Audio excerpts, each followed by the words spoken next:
Hi, I'm Ron Sprunberg, co-founder and CEO of Hi Mama. Welcome to our podcast about all things early childhood education.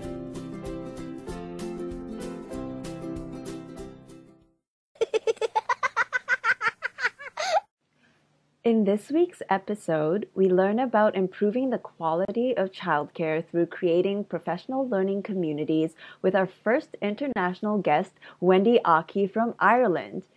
In this conversation, we talk about the inspiration behind KazooCare.com, a soon-to-be online community where parents, teachers, and early learning advocates can empower each other through making quality resources and mentorship accessible.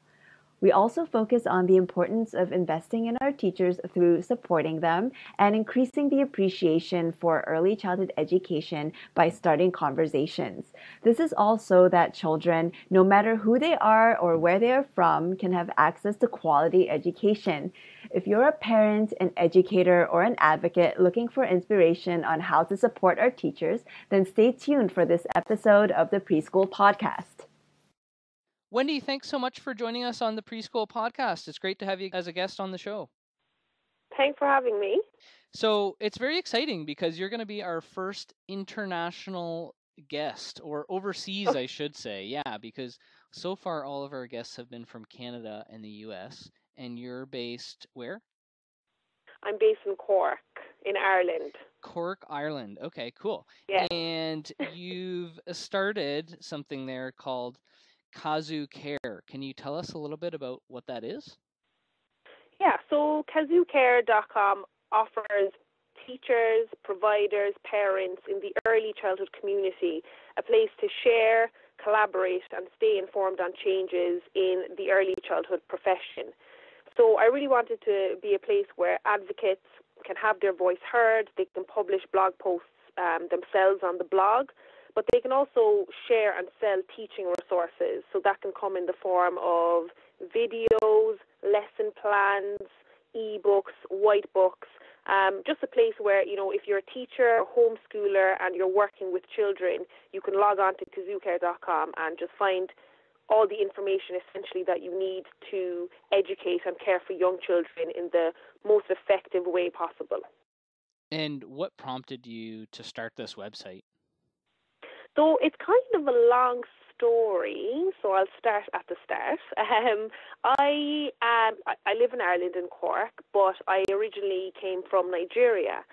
And my grandfather would have been a huge inspiration in my life. So he would have grown up in extreme poverty, but his mom really believed in the benefit of having a quality, and especially a quality early childhood education and into primary school and so on.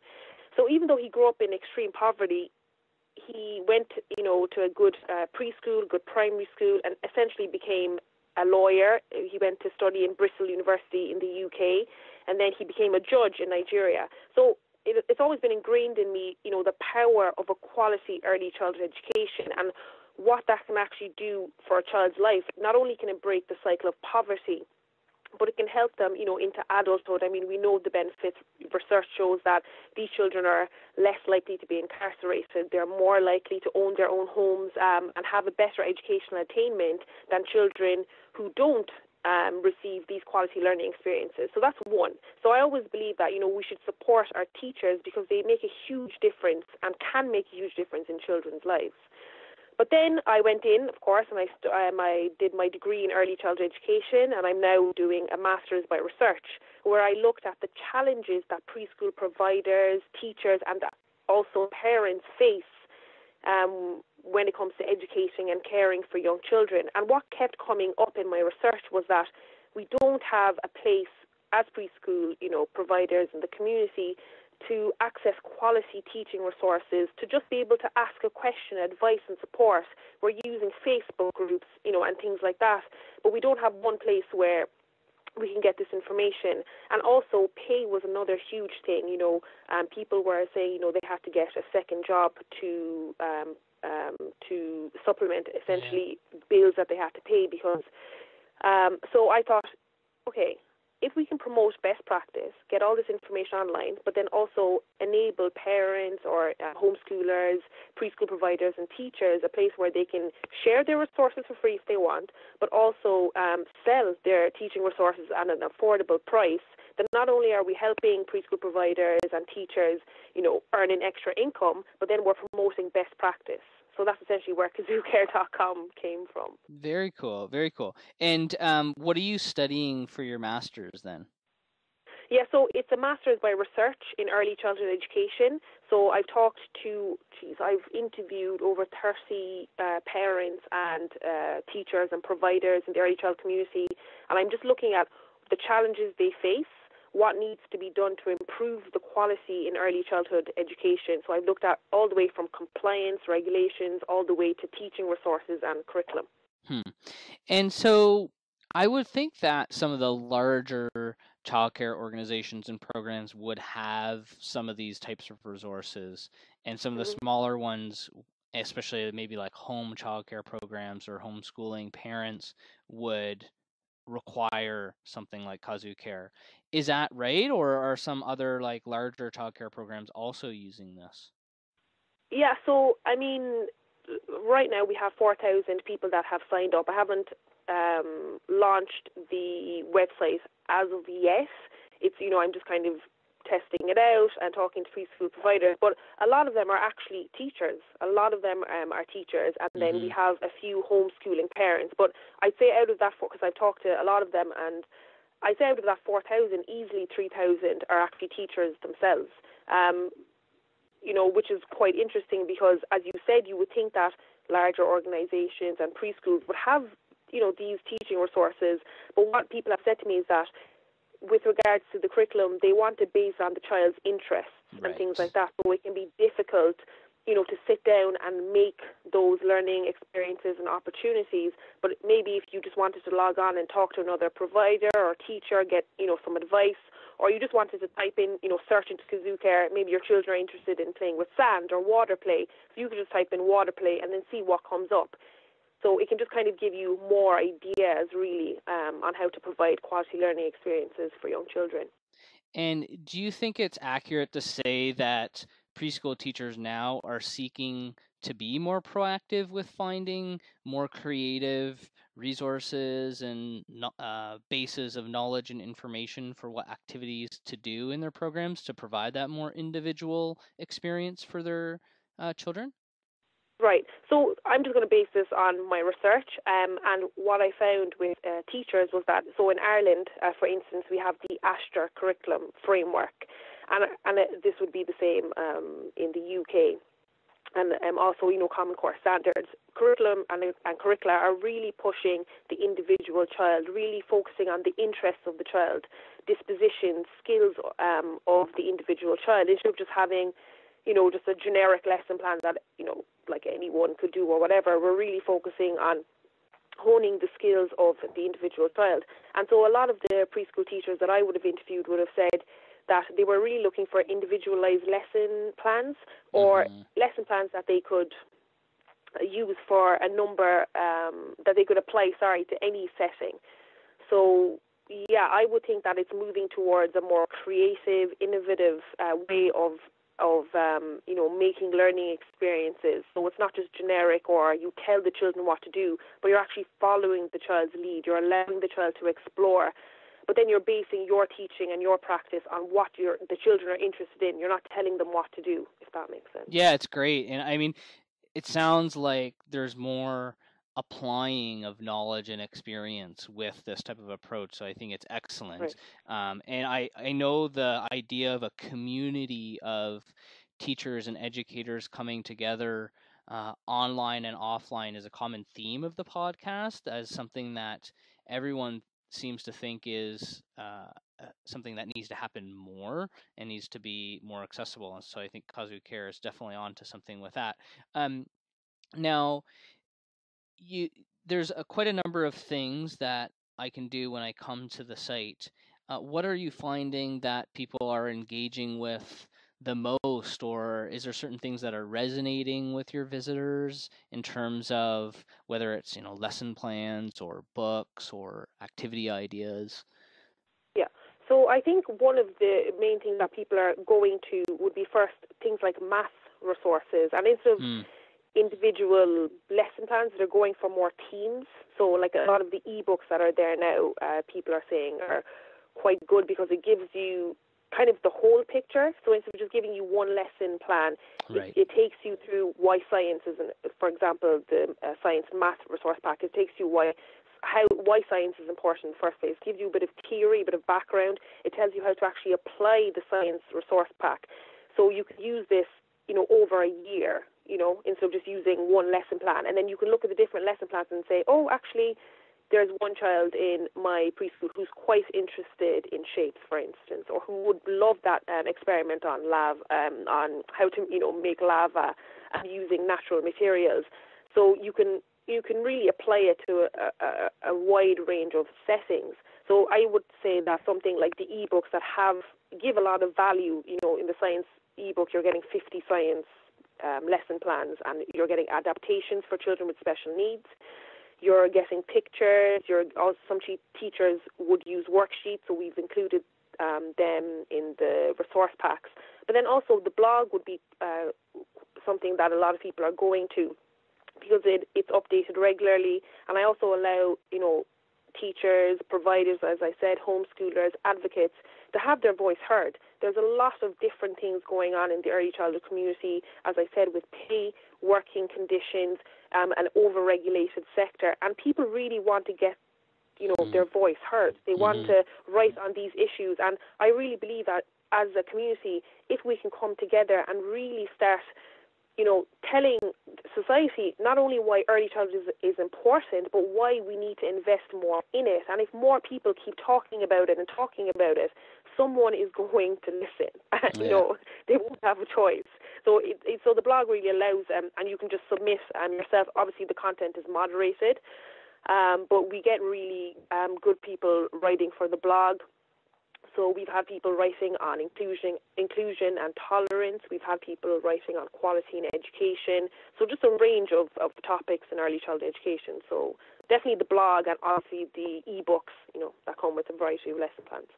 Very cool. Do you have to create an account or something to access the blog, or is it open to the public, or how does that work? Yeah, so the blog, you actually don't have to. I just wanted it to, I know people might be like, I don't want to create an account, so you can actually submit without creating an account. I would say do create an account, because then you can, write a little blurb about yourself or promote yourself or your service. It has your name, and then people can find you if they have any questions, So it is good to register, but if you don't want to, you can completely submit a blog post without having to register, and maybe just put a bit of detail about yourself at the end so people can find you if that's something that you would be interested in. Very cool. So you said you haven't really even launched this, and you've had over 4,000 people joining your community, which is phenomenal. Where do you see this going? So I just really, it really just kind of, to be honest, it broke my heart when I was talking to, all these teachers and providers, and I'm going to answer the question in a roundabout way, but just to start off with, a lot of teachers see see early childhood education as a profession, but they also see it as a vocation. It's something they love. They love working with children. They've always wanted to do this. But then they're also saying, but look, we do love it, but we want to be supported. We want, the society, our governments to take us seriously. We're educating young children, but we're also caring for them. We want resources. We want a place where we can get training. And so that's what I see it being. I see it being a place where the community, whether you're a homeschooling parent, a provider, a teacher, you can come together, and any kind of resources that you need, whether that's lesson plans, as I said, videos, and you can really just get support, because again, we talked about the larger preschools, but there's also most preschools are actually they're small. There's one or two people involved. Well, in Ireland, sorry, so I'm speaking for Ireland. Mm-hmm. There's one or two people involved in it, and it can be quite isolating. Sometimes you just want to ask a simple question or just vent to someone, So yeah, that's what I see it being, somewhere that you can, if you're a preschool teacher, you can get all your information there. Yeah, I mean, it is a very tough job that is under-recognized, no doubt. And so, like you said, just having those peers to be able to speak to, bounce ideas off of, is, I think, certainly very important endeavor. Cool. And now, what's exciting you most about what's happening in early childhood education right now? Definitely trying to fix a couple of the clear issues with Kazu Care. Is there positive signs about the trend that we're moving towards right now? Yeah. Okay. So I think again, I'm going to speak from my perspective and from Ireland. There's definitely been huge changes in Ireland. So let me just put it into perspective. So in Ireland, up to a few years ago, you didn't need to register. You didn't need to do. Now this is about maybe a decade, a good few years ago, but you didn't need to register. You didn't need to do any police vetting to open a preschool. So like anyone off the street could literally just decide they wanted to open a preschool. So like we've moved from that to now having a curriculum framework, as I said, ASHTR, which was implemented in Ireland in 2009. And I know other places are going through this kind of change where it's gone from, no kind of standards or regulations to having standards essentially and regulations and following curriculum. So that's really exciting because now, we have things that we're following, we have standards, and there is accountability. So that is exciting because we're moving towards that. But I still think, not to be negative, but I still think that there is, still a long way to go. We need to start investing in preschool education, supporting our teachers, giving them training, to be able to carry out their job, to the best of their ability. But definitely, moving towards, like in Ireland, there's actually now standards. The government are now, in Ireland again, they're investing in training preschool teachers. They're giving them continued professional development opportunities, which was never available in Ireland prior. So that's something that's good. And I think we're definitely moving towards the right direction. Like there's a lot of research that's come out showing the benefits of early childhood education, and people are starting to listen. So I think now we need to move from research to actually implementation. So yes, we know there's huge benefits, but now it's kind of like show us the money or show us, there needs to be some kind of action now. So how are we going to support teachers? How are we going to actually realize these benefits? Because, I'm a researcher myself. Research is amazing, but now we need to start supporting parents even as well. A lot of parents I would have talked to, they didn't know what curriculum was being used in the setting. They didn't know what type of setting it was. They barely liaised or talked with the preschool teacher, and it wasn't because the preschool teacher's fault, but there's so much pressure on teachers. There's not enough time, So then you're saying on top of having to spend hours planning lesson plans or going on different websites to keep up to date with best practice and changes. Now we also want you to meet with parents one day a week. Now we also want you to ensure you're compliant with regulations. There's just so much. So there needs to be a plan put in place to support our teachers, but of course also our parents. Yeah, there's totally. In Canada, there's very similar trend in terms of having more standardization around curriculum, learning and development in early childhood education. But the big challenge, as you've spoken to, is that it's not necessarily coming with the investment and the financial recognition that early childhood educators should get along with that. So it's almost like, here's a lot more stuff that you guys need to do in terms of the paperwork and administration, the regulatory aspect, the family communications, the documentation in the classroom, all of these things, which require more expertise, more education. But now we need to recognize that with the resources to provide the educators with the time and the means, and that oftentimes coming back to financial means, to achieve these demands, really. Right. Awesome. And so just to clarify, so your website, it's Kazu Care, K-A-Z for us over here in Canada, and I think for you guys over there too, right? Z for our friends in America. OOCARE.com.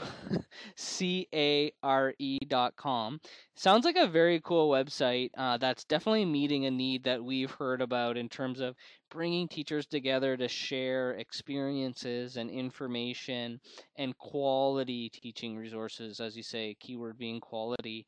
And also that idea to provide them with the opportunity to get some supplemental income until we Yeah. can fix this problem that we have in early childhood education. Very cool. Thanks.